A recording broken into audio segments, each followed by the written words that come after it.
Indonesia merupakan negara yang memiliki keistimewaan keberagaman, budaya, bahasa, suku, etnik, dan karakteristik yang tidak dimiliki oleh negara lain. Maka dari itu, Indonesia juga rentan akan konflik dan perpecahan.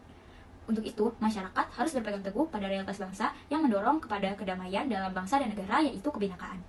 Semboyan Bhinneka Tunggal Ika sendiri terdapat pada kaki lambang negara, yaitu Garuda Pancasila.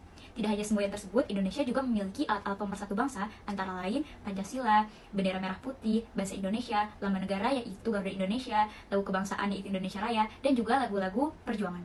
Persatuan juga harus dipahami untuk mewujudkan kehidupan yang serasi, selaras, dan seimbang, pergaulan antar sesama yang lebih akrab, perbedaan yang ada tidak menjadi sumber masalah, dan juga pembangunan berjalan secara lancar. Walaupun persatuan merupakan hal yang sangat penting dalam kehidupan berbangsa dan negara, pada kenyataannya masih terdapat konflik yang berkaitan dengan agama, ras, atau antar golongan tertentu. Hal itu menunjukkan bahwa warga negara Indonesia belum memiliki kesadaran dan juga komitmen akan perbedaan yang terjadi di Indonesia. Jika perselisihan tersebut diakibatkan karena masalah yang berkaitan dengan hukum, Undang-Undang Dasar Negara Republik Indonesia telah mengatur di dalam pasal 28D ayat 1 bahwa setiap orang berhak atas pengakuan, jaminan, perlindungan, dan kepastian hukum yang adil serta perlakuan yang sama di depan hukum. Dengan begitu, masalah dapat dihindari dengan memberikan perlakuan dan perlindungan yang sama kepada setiap warga negara.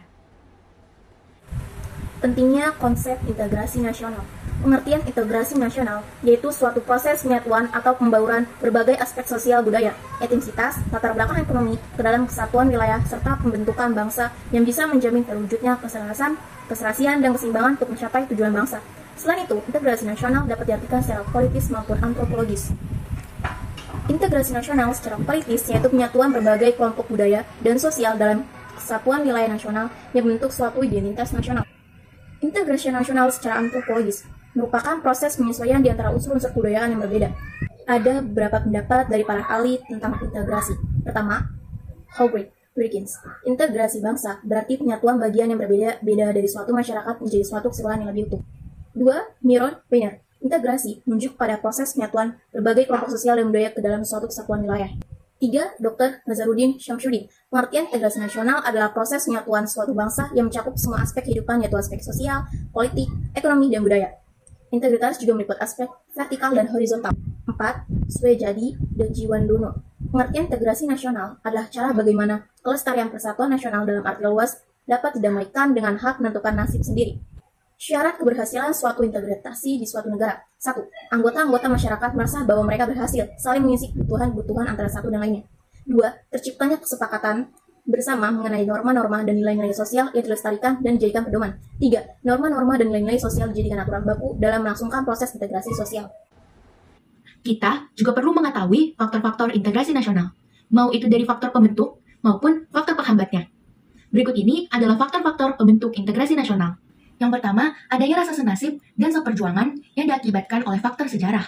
Yang kedua, adanya ideologi nasional yang tercermin dalam simbol Garuda Pancasila dan semboyan Bhinneka Tunggal Ika. Yang ketiga, adanya tekad untuk bersatu di kalangan bangsa Indonesia seperti yang dinyatakan dalam Sumpah Pemuda.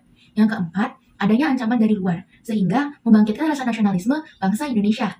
Yang kelima, penggunaan bahasa Indonesia. Yang keenam, adanya semangat persatuan dan kesatuan dalam bangsa, bahasa, dan tanah air Indonesia. Yang ketujuh, adanya kepribadian dan pandangan hidup bernegara yang sama, yaitu Pancasila. Yang kedelapan, adanya jiwa dan semangat gotong royong, solidaritas, dan toleransi keagamaan yang kuat. Yang kesembilan, adanya rasa sepenanggungan yang diakibatkan pada masa penjajahan. Yang kesepuluh, adanya rasa cinta tanah air dan mencintai produk dalam negeri. Contoh produk dalam negeri yaitu seperti kopi luwak, batik, kain tenun, dan juga kebaya. Jadi, cintailah produk dalam negeri. Selanjutnya, ada faktor penghambat integrasi nasional. Yang pertama, kurangnya penghargaan terhadap kemajemukan yang bersifat heterogen. Yang kedua, kurangnya toleransi antar golongan. Yang ketiga, kurangnya kesadaran masyarakat Indonesia terhadap ancaman dari luar. Yang keempat, adanya ketidakpuasan terhadap ketimpangan dan ketidakmerataan hasil-hasil pembangunan. Untuk mewujudkan integrasi nasional, harus ada peran pemerintah dan partisipasi masyarakat dengan menjaga keselarasan antar budaya. Itulah pembahasan tentang faktor-faktor penghambat dan juga membentuk integrasi nasional. Terima kasih. Di negara kesatuan Republik Indonesia, pasti ada tantangan dalam menjaga keutuhannya. Nah, tantangan itu dibagi menjadi dua. Yang pertama ada tantangan internal, dan yang kedua ada tantangan eksternal. Tantangan internal adalah tantangan atau gangguan yang berasal dari dalam negeri itu sendiri. Tantangan internal yang pertama itu dapat berupa perbedaan keanekaragaman bangsa, bisa berupa perbedaan suku, ras, agama, dan lain sebagainya. Yang kedua ada kesenjangan sosial, yaitu pertumbuhan ekonomi yang belum dinikmati secara merata oleh sebagian masyarakat. Yang ketiga ada separatisme, yang keempat ada radikalisme, yaitu menolak tata tertib dengan cara kekerasan. Selanjutnya adalah tantangan eksternal. Tantangan eksternal adalah tantangan atau gangguan yang berasal dari luar negeri itu sendiri. Tantangan eksternal yang pertama dapat berupa globalisasi. Globalisasi adalah perubahan iklim yang tidak menentu yang dapat memicu kelaparan, wabah penyakit, dan bencana yang dapat mengganggu stabilitas ekonomi dan keamanan. Yang kedua ada intervensi asing, yaitu masuknya kapal asing negeri atau swasta ke kawasan teritori tanpa izin. Yang ketiga ada jaringan narkoba internasional yang dapat melembahkan tatanan moral masyarakat.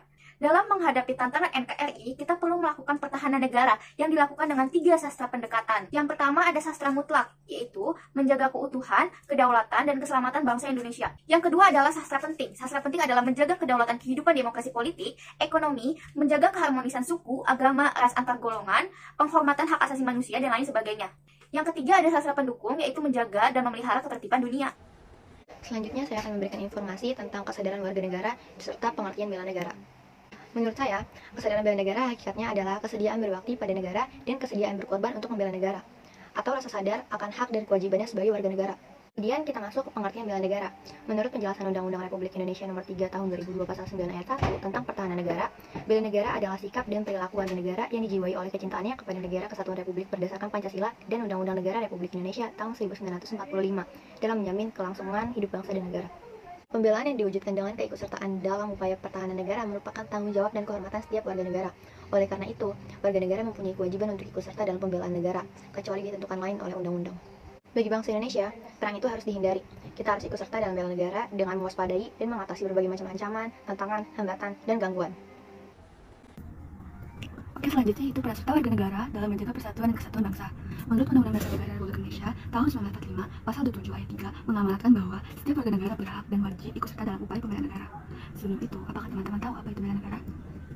Menurut penjelasan Undang-Undang Dasar Negara Republik Indonesia Nomor 3 Tahun 2002 Pasal 9 Ayat 1 tentang pertahanan negara menjelaskan bahwa upaya bela negara adalah sikap dan perilaku warga negara yang dijiwai oleh kecintaannya terhadap negara kesatuan Republik Indonesia berdasarkan Pancasila dan Undang-Undang Dasar Negara Republik Indonesia tahun 1945 dalam menjamin keberlangsungan hidup bangsa dan negara. Hal tersebut merupakan tanggung jawab dan suatu kehormatan bagi warga negara. Dengan demikian, kita dapat mengambil kesimpulan bahwa pertahanan negara harus didasarkan pada kesadaran hak dan kewajiban warga negara serta keyakinan terhadap kekuatan sendiri. Bangsa Indonesia mencintai perdamaian, tetapi lebih mencintai kemerdekaan dan kedaulatan. Indonesia sendiri menentang segala bentuk penjajahan dan menganut politik bebas aktif. Prinsip ini sesuai dengan alinea pertama pada pembukaan Undang-Undang Dasar Negara Republik Indonesia tahun 1945. Indonesia mempunyai semboyan, yaitu Bhinneka Tunggal Ika, yang artinya berbeda-beda tetapi tetap satu jua. Karena itu, menjaga persatuan dan kesatuan bangsa adalah hal mutlak yang harus dilakukan. Apalagi Indonesia adalah negara yang beragam dalam budaya, ras, dan agama. Di sisi lain, Indonesia sebagai jalur transportasi dari berbagai negara tak hanya mendatangkan keuntungan, tetapi ancaman, gangguan, tantangan, dan teori ancaman, yaitu usaha yang bersifat mengubah atau merombak kebijakan secara konstitusional melalui tindakan kriminal dan politis. Ada 2 ancaman dan gangguan keamanan dan pertahanan negara, yaitu ancaman dari luar negeri dan dalam negeri. Adapun ancaman dari luar negeri, yaitu agresi, pelanggaran wilayah oleh negara lain, spionase atau mata-mata, sabotase, aksi teror dari jaringan internasional. Dari dalam negeri yaitu pemberontakan bersenjata, konflik horizontal, aksi teror, sabotase, gerakan separatis, kekerasan dan berbau sara, dan perusakan lingkungan. Adapun ancaman militer, tetapi jika itu dibiarkan maka akan mengancam kedaulatan negara serta seluruh warga negara. Selanjutnya yaitu pengertian sederhana dari tantangan. Tantangan adalah hal atau usaha yang bertujuan untuk menggugah kemampuan. Lalu hambatan. Hambatan adalah usaha dari diri sendiri yang bertujuan untuk menghalangi atau menghambat secara tidak konvensional. Terakhir yaitu gangguan.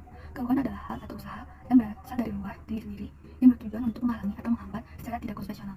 Ada beberapa dasar hukum dan peraturan wajib bela negara, yaitu TAP MPR Nomor 6 Tahun 1973 tentang wawasan Nusantara dan keamanan nasional, Undang-Undang Republik Indonesia Nomor 29 Tahun 1953 tentang pokok-pokok perlawanan rakyat, TAP MPR Nomor 8 Tahun 2000 tentang peranan TNI dan Polri, serta Undang-Undang Republik Indonesia Nomor 3 Tahun 2002 tentang pertahanan negara Ayat 1 yang berbunyi setiap warga negara berhak dan wajib ikut serta dalam upaya bela negara yang diwujudkan dalam penyelenggaraan pertahanan negara, serta Ayat 2 yang berbunyi keikutsertaan warga negara dalam upaya bela negara dimaksud Ayat 1 diselenggarakan melalui kegiatan-kegiatan sebagai berikut, yaitu pendidikan kewarganegaraan, pelatihan dasar kemiliteran, pengabdian sebagai prajurit TNI secara sukarela atau wajib, dan terakhir pengabdian sesuai dengan profesi.